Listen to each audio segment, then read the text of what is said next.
Good morning and welcome, everyone. Thank you for joining us. It is an honor to welcome all of you to the historic town of Jay. Today is a day to reflect on where we were 2 years ago at this time, reflect on how far we have come during this time frame, and to plan for the future if another such natural disaster should decide to revisit us. As I have said many, many times, Irene was the most trying time of my life, and I am sure of all of you. It was a pain never felt except for the pain when you lose a loved one. As I look out there in this audience, I see so many faces that worked so hard when Irene hit us and for the long, grueling days and weeks to follow. It was, and is truly a community effort. It was our dedicated volunteer emergency services personnel risking their own lives to save others. It was neighbor helping neighbor. There were no political lines, no jurisdictional lines, just all working together to help us make it through. Today, with our great Governor Cuomo, we are here to kick off the New York Rising Community Reconstruction Planning Committee meetings. I look forward to working with these two dedicated co-chairmen, Scott McDonald and Vinnie McClellan, the committee members selected in our two communities to devise a plan to make us more resilient and stronger than ever. Over these last 2 years, Supervisor Farabee and I have done hundreds of media interviews and have received many awards for our dedication to the people we represent. However, I want you all to know that we have never lost sight of the fact that it was all of you in this audience that make our jobs easier and certainly make us look good. To all of you volunteer emergency services personnel, Town of Jay, Keene elected and appointed officials and staff, county officials and hundreds of volunteers, I say thank you from the bottom of my heart, and it is an honor to share this special day with all of you.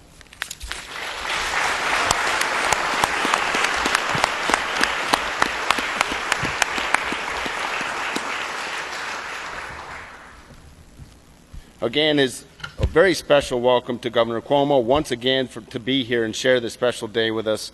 As you know, he visits the North Country quite frequently, and we've given voter registration forms for him to fill out and be a registered voter in the town of Keaneville. Bill. At this time, I'd like to acknowledge some of our other guests. In attendance with us today, we have Assemblyman Dan Stagg,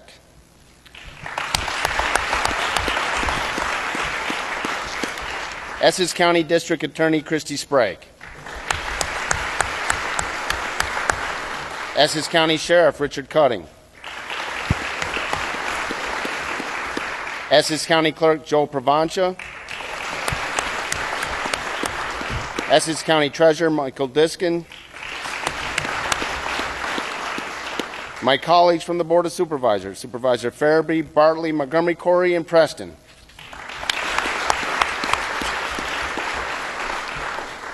County Manager Dan Palmer.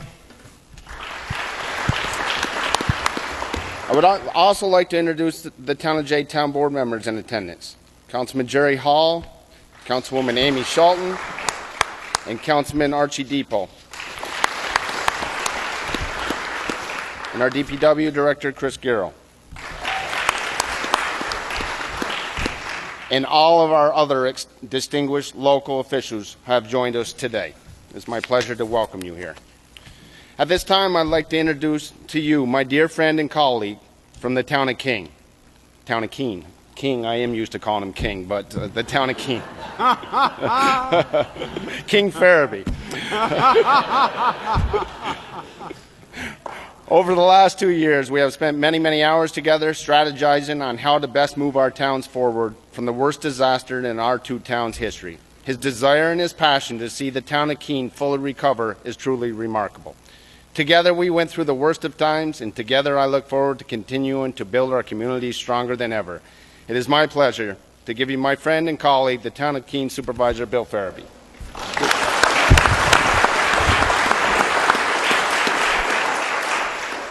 Thank you, Randy. We'll be nice today. Again, I'd like to thank everyone as well. And also our guests that are here from the town of Keene today. I would like to recognize our one elected official that is with us today. It's Paul Martin, our town councilman of 32 years for the town of Keene. So thanks, Paul. Thanks for attending. And to the governor, welcome back to the North Country. We appreciate you. As you know, the governor was in Keene just a couple of weeks ago when we celebrated a major milestone in the town's recovery from Tropical Storm Irene. We held a ribbon-cutting ceremony at our new firehouse, which finally reopened at the end of June, and which was only made possible by the assistance from the state. The state has been a truly committed partner during the outgoing process of this rebuilding, and our firehouse is a great symbol of the progress that we have made. Our region was hit hard, not by one, but two terrible storms in 2011, and their impact is still felt by our communities today. But we are all in this together. That is why we are here today, because the full recovery is not possible without all of us working together.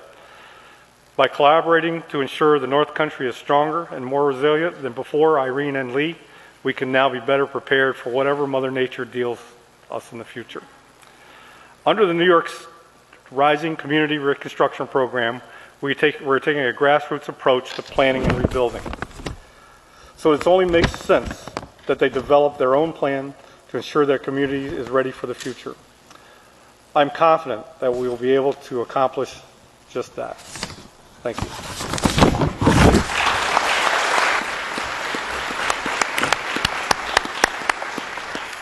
Thank you, Bill. Next, it's my pleasure. I would like to introduce to you our wonderful freshman Assemblyman Dan Stagg, who will say a few words. Over the last 9 months, Dan has been no stranger to Essex County. He truly has given everything he has to represent us all with honesty and dignity. He constantly reaches out to say, "How can I help? I'm here for you." It's my pleasure to introduce my friend and yours, Assemblyman Dan Stagg. Thanks, Randy. Thanks, Randy. It's a privilege to be with all of you today, and as Randy mentioned, I'm the freshman, and it's an honor to have the opportunity to serve you all, so I thank you for that chance. And Governor, it's great to see you again here in the North Country, and you certainly are up here a great deal of time, and we know how busy and how big this state is, and so your efforts and your commitment to the North Country, in particular our recovery, are not unnoticed, and they're certainly very appreciated. 2 years ago, Hurricane Irene and Tropical Storm Lee devastated communities across the North Country. Families lost their homes, businesses were uprooted, and entire communities were literally underwater. But Governor Cuomo took unprecedented steps to ensure that the impacted communities got back on their feet as soon as possible and that they got what they needed to recover. From deploying resources during the storms to securing federal aid to recovering the local share of the recovery costs, the state has been there every step of the way for the communities like Jay and Keene. 2 years later, it's clear that our work here is still not finished. The destruction caused by Lee and Irene was very serious and very widespread, not to mention incredibly expensive. And while the North Country is sometimes often forgotten by Albany, or at least we used to feel that way, the state has been there for the region during and after these storms in this past 2 years. And whether it was the first responders on the ground or delivering funds to the areas that needed help the most, the state's been there for us. Today, through the New York Rising Community Reconstruction Program, we are empowering our local communities to pave their own path for the rebuilding. The storms made clear that we need to plan better and smarter for our future, and that's what this program will do. And when we're finished, we will have a North Country that is stronger and better protected for many years to come. And as Randy said, in continuing to work together as we have, we will ensure that this happens. And again, Governor, thank you for everything you've done for our communities as we're getting back on our feet here. Thank you.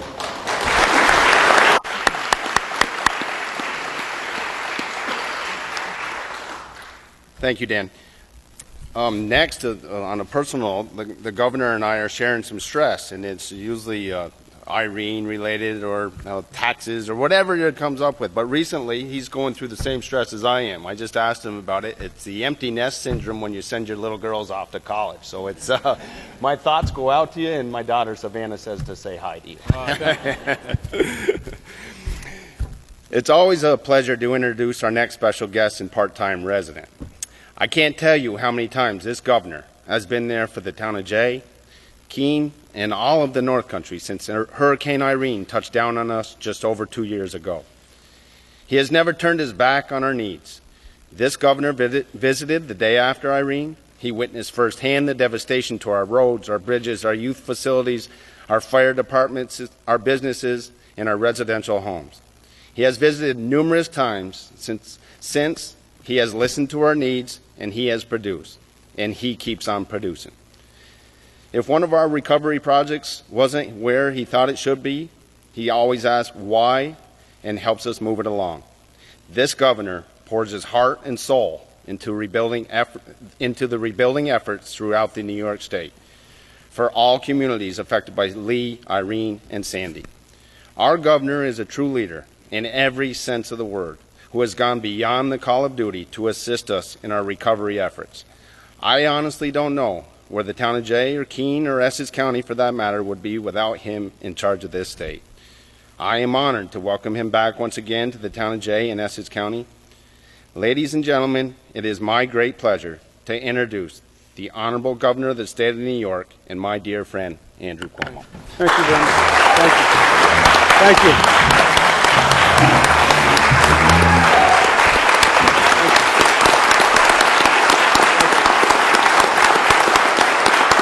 Thank you. Thank you. Thank you. Thank you. Well, first, let me begin by saying about Randy Douglas. I don't want to give him, if Bill is a king, I don't want to say what Randy is, but we'll call him a prince for today. How about that? First, it's my pleasure to be back. I tell you every time I come, I hope you really appreciate how beautiful a place on this planet that God has given us. And I know when you live here all year round or for a significant amount of time, sometimes you take it for granted, but it is really a magnificent, magnificent place, and it's always my pleasure to be back. I've been coming for many, many years, and I'll be coming for many years after this job, and probably after this job I'll be coming more, and I'll have more time to stay and actually enjoy. But going through the difficult times that we've gone through, that we're going to be talking about today, you really find out what people are made of when the pressure is on. And Irene, Lee, the pressure was on. It was on big time. And I have to say this about Randy and about Bill and about Dan. You really see what a person is made of. And these were outstanding leaders who really rose to the occasion. And we needed them to lead, and we needed them to stand tall, and they didn't disappoint. Let's give them a round of applause. Bill Furby, Randy Douglas, and Dan Stagg. Summer's over. Normally I would have found a few excuses to come up and have some fun with my family. That didn't happen. They made me work more than I would have liked this summer.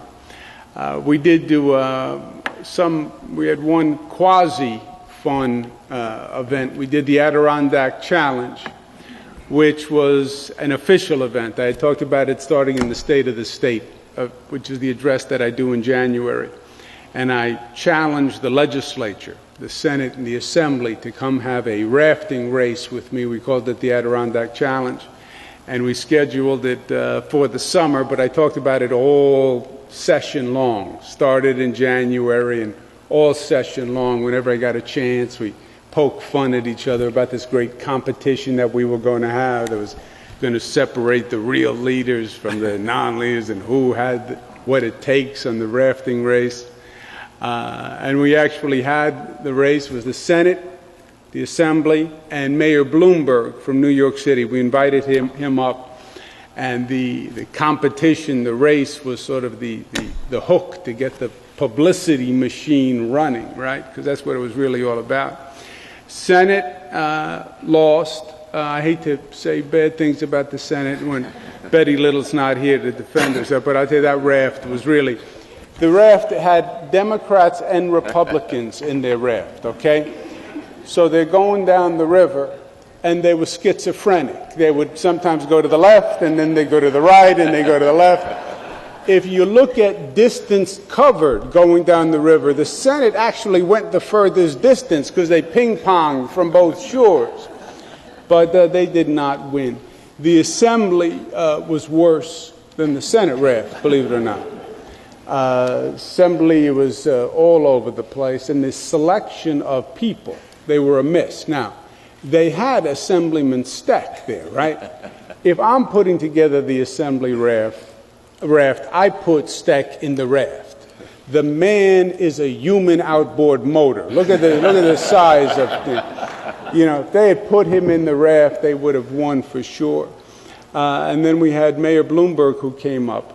And I believe Mayor Bloomberg must have hired a staff just for the raft competition. Because he came up, these people looked like Olympians. I mean, they were amazing. We had that competition. We bested the mayor by 18 seconds. So that was a very close competition, but we won that. I had my daughters in the raft.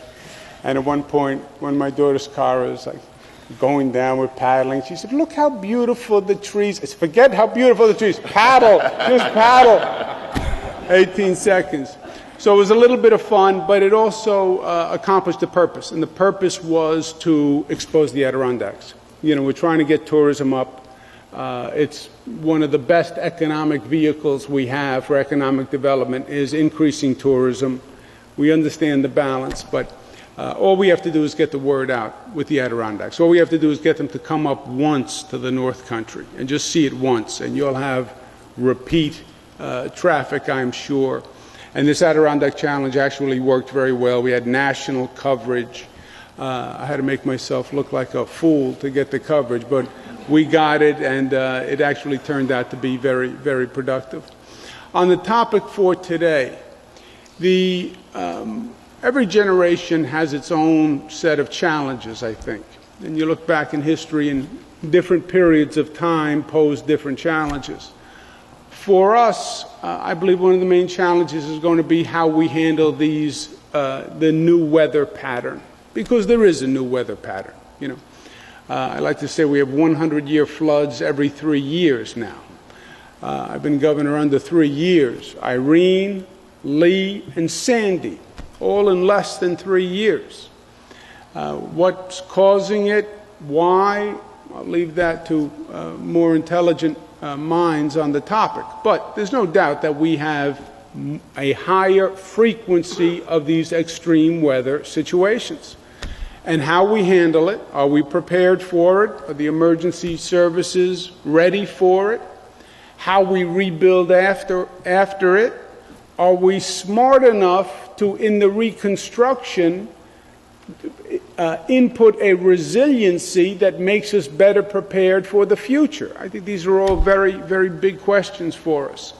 And it's what we're going to be working through on this group and what I've been spending a lot of time doing. Now, after Hurricane Sandy, we went and sought a federal supplemental appropriation, more money from the federal government to help us rebuild after Sandy.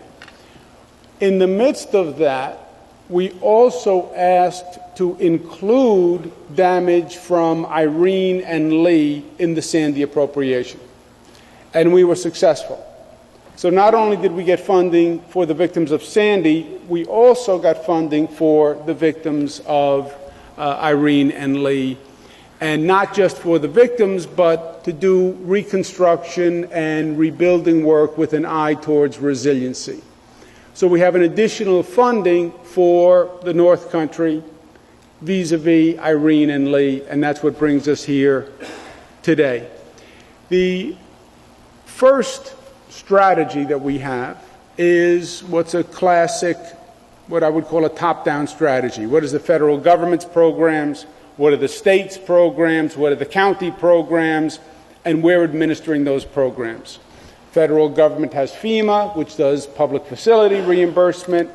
They have a whole report on what they think should be done in terms of resiliency for the future.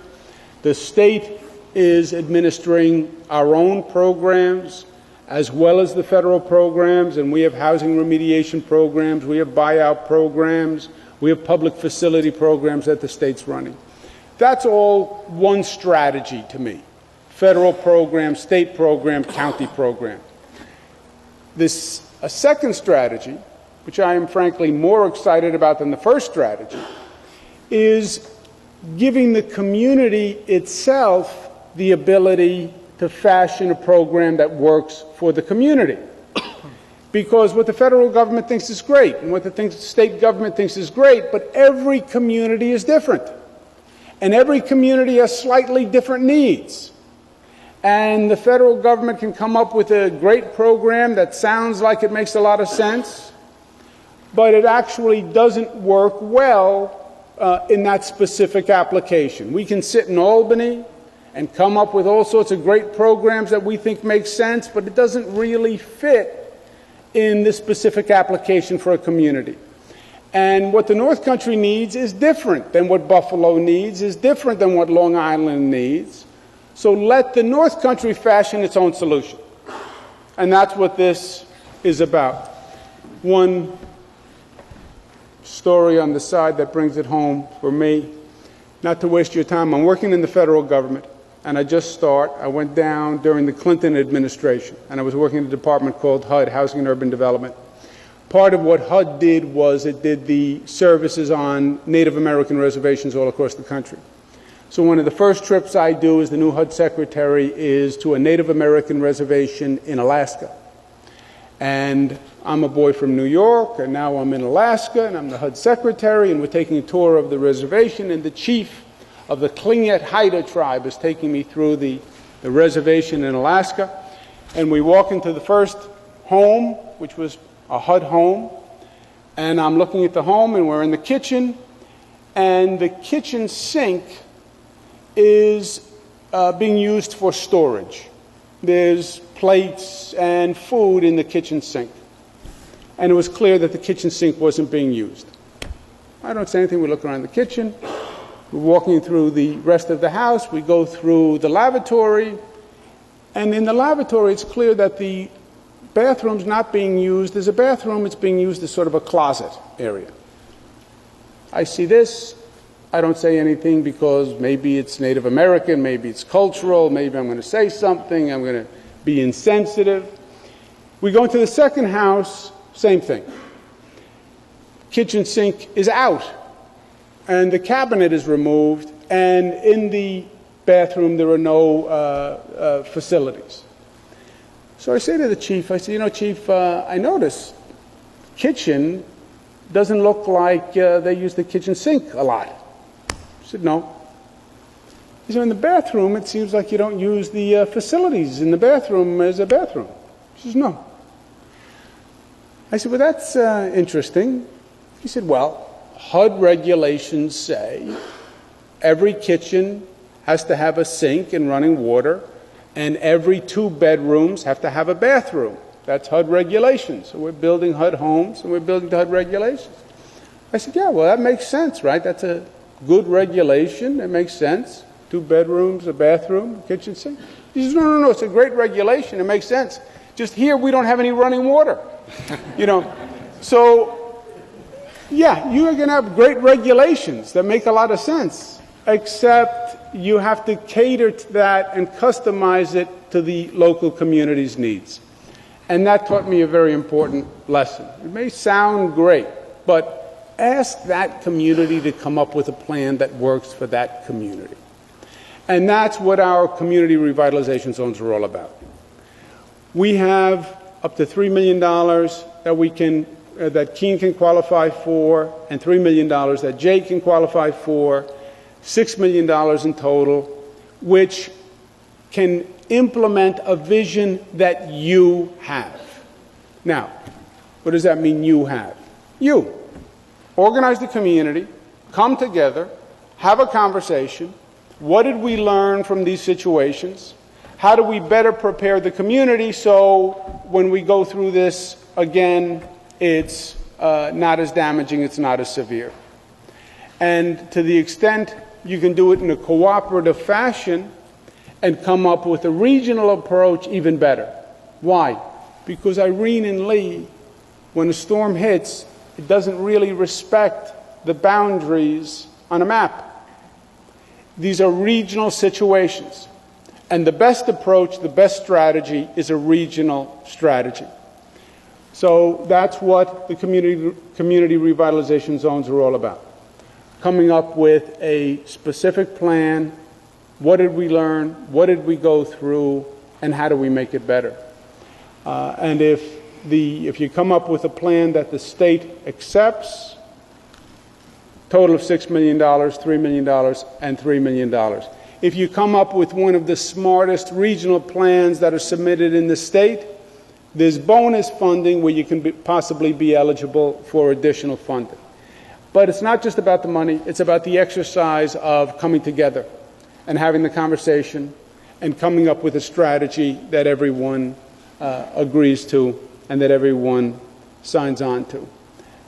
2 last points to think about. One, as we discussed, extreme weather, I think, is a fact to be accepted in reality.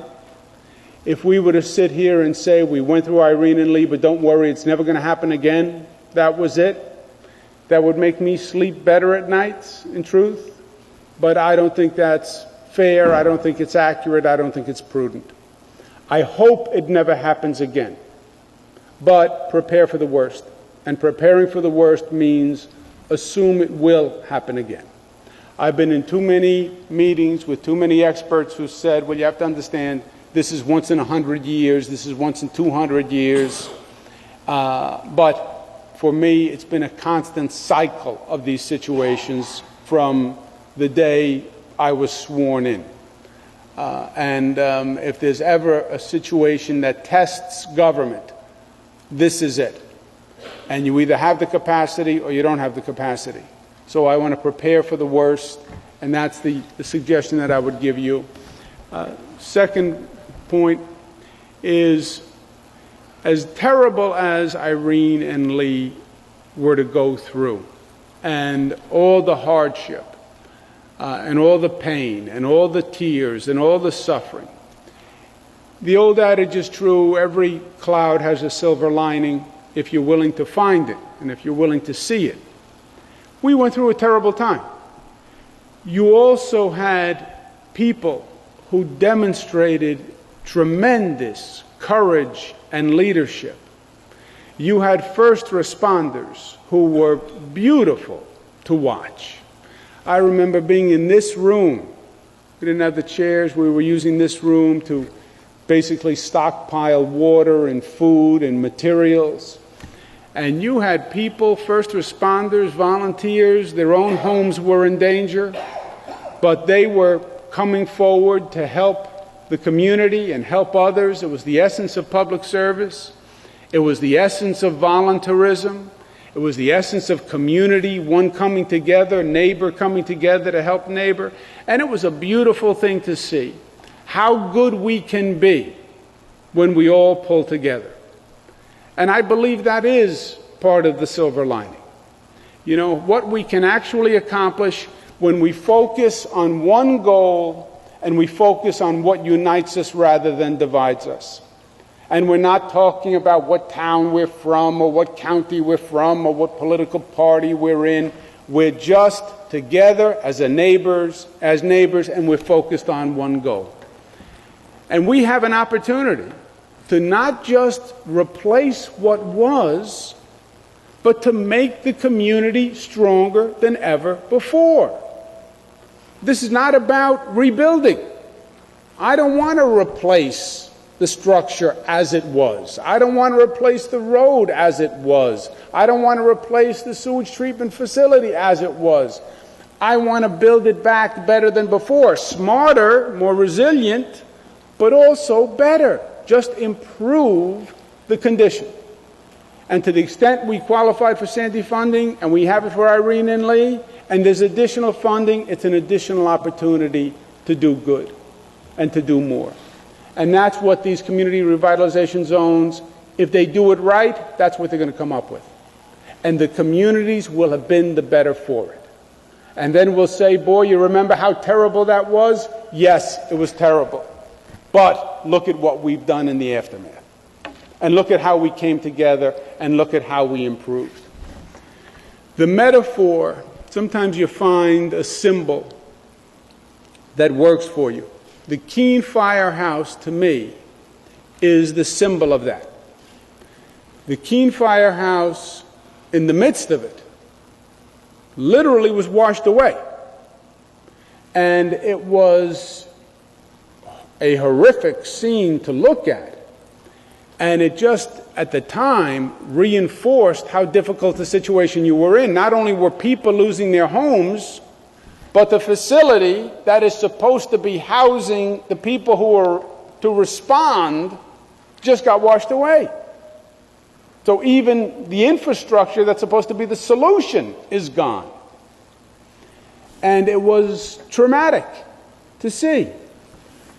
And what did we do? We took a deep breath. We picked ourselves up. We came together. We organized.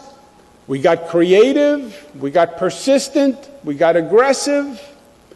And we built a firehouse that was better than the old firehouse. Not to show any disrespect to the old firehouse, which had a charm and a charisma all its own. The new one has size and equipment, and it is a better facility than the one that existed before. That's the picture.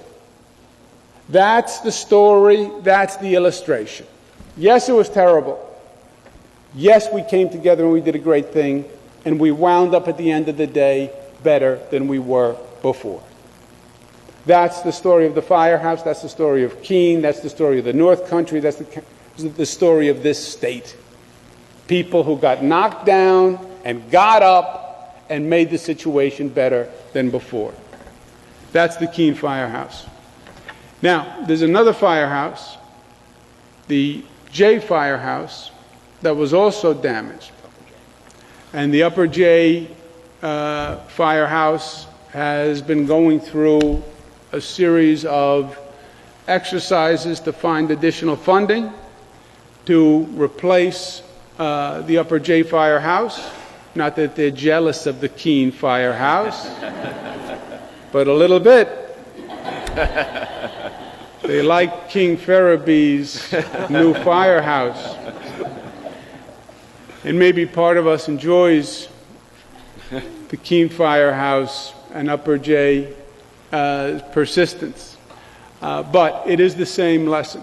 And the state was helpful when it came time to rebuild the Keene firehouse as a metaphor for everything that we've gone through.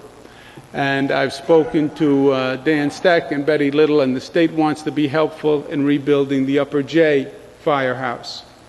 And Upper J is about $1.5 million short in their ability to replace the firehouse. And when we leave here today, Upper J will no longer be $1.5 million short because the state is going to contribute.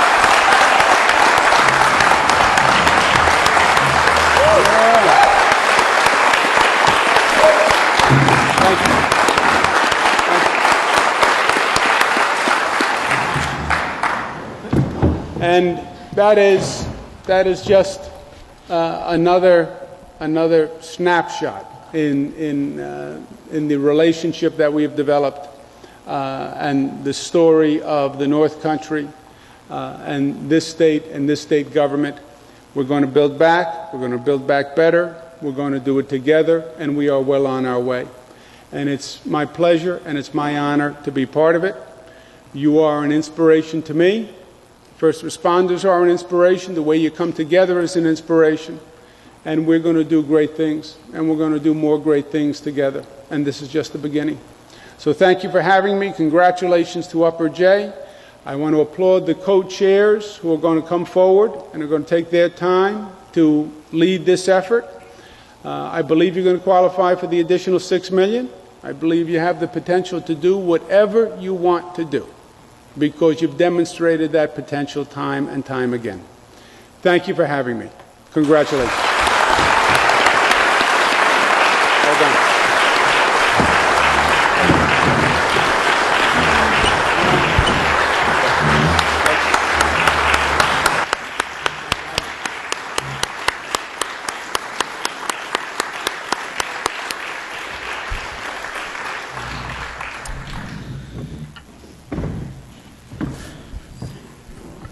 Thank you, Governor. And on behalf of the Upper J Board of Commissioners who are sitting in the front row here, this has been a trying time for them as they recover. And on behalf of them, and I know you will be speaking with them after, but I thank you from the bottom of our hearts, their hearts. They've struggled for 2 years, and without your help, I don't know what we would have done for a fire department. So thank you again. I really appreciate it.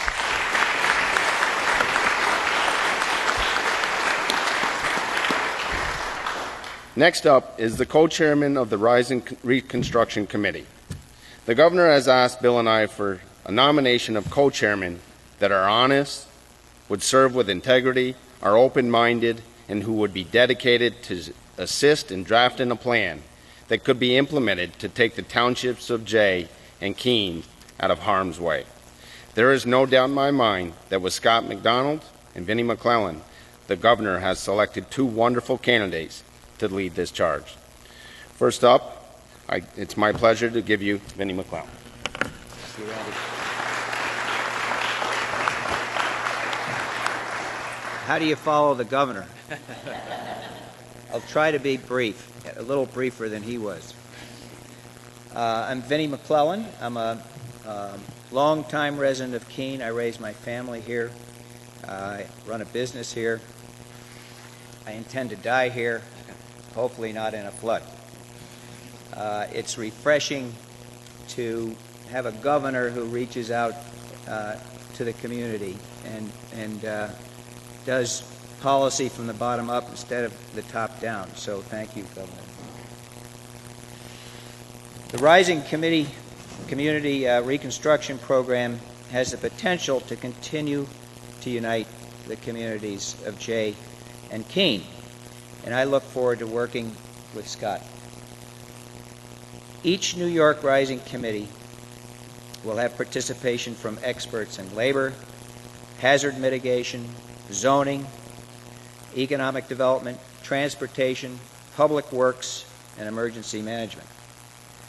I want to thank the governor for recognizing the need and being proactive in finding creative and collaborative solutions to the existing flood impacts we suffered, and hopefully to avoid and lessen impacts of future events. Climate change is real, and we will be faced with a variety of challenges in the future, including more frequent floods. I also want to thank the committee members who have answered the governor's call and volunteered to serve their community. This is a solid group of people. I know some of you are here. Tom Hickey's here, Tom Both.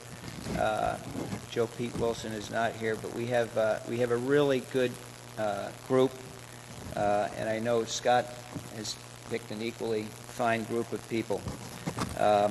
They're going to be, they're solid, they're good listeners, and they have, most importantly, common sense. Better common sense than you can find just about anywhere. This is a real opportunity to help make our communities more resilient, and in the process, I think the entire region and state will benefit and be stronger. Thank you for giving me the opportunity to help serve our communities. Thank you.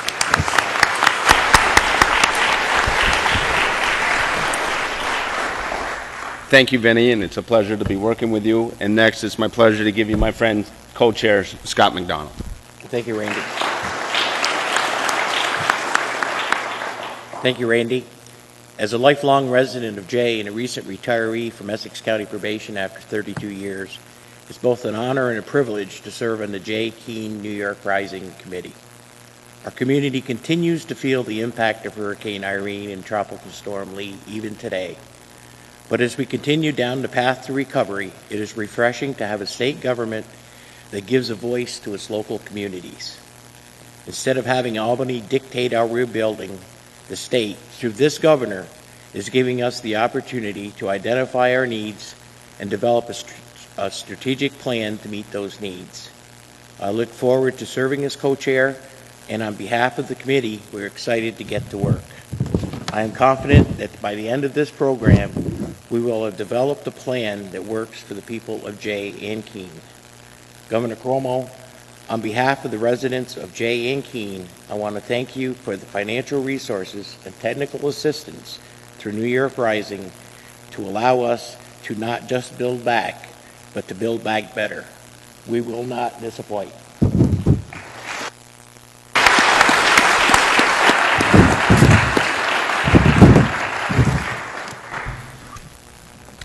You want to introduce the committee members? You go right ahead. There's four members of our committee, five members, I guess, of our committee for Jay, and I'd like to introduce them to you. Jerry Bro, Chad Garcia, Jody Hart, Paul Johnson, and Eric Carey.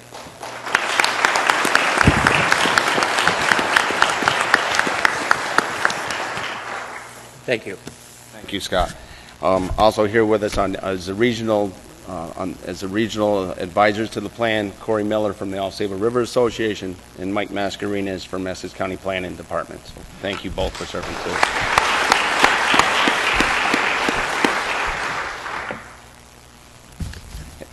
That concludes our presentation here today.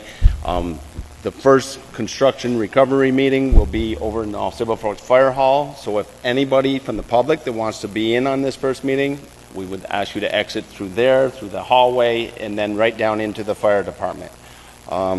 Again, we're very thankful and very appreciative to our dear friend Governor Cuomo. You know, all politics aside, he never comes here and says who's Democrat, who's Republican, who's conservative, who's liberal. He comes here and says, how can I help? I am here for you. I want to be the best governor that this state has ever had, and the only way I can do that is prove myself to you, and he has done that in a little less than 3 years. He is a wonderful, wonderful friend and a dear, dedicated governor. It's a pleasure to have him.